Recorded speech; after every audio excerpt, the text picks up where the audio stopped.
నియోజకవర్గం మన హిందూపూర్ పార్లమెంట్ పరిధిలో దాదాపుగా 33,000 ఓట్ల మెజారిటీతో మనం గెలవడం జరిగింది.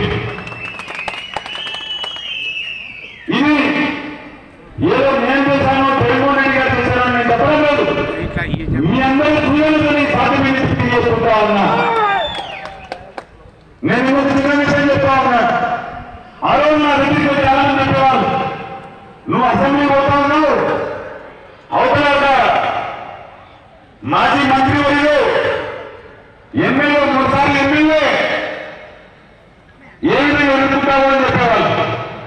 నేను నా దగ్గరికి వచ్చినటువంటి కార్యకర్తలకు లీడర్లకు ఒకటే మాట చెప్పేవాళ్ళు, అన్నా నేను కూడా రాజకీయాలు చేయగలుగుతాను, కానీ నిస్వార్థమైన రాజకీయం, నిస్సంకోచంగా ఏదైనా పని అవుతుందంటే పని అవుతుంది, లేదంటే లేదని చెప్పే మనస్తత్వం నాకు. నేను అబద్ధాలు చెప్పలేను, నా చేత కూడా కాదు. నేను ఖచ్చితంగా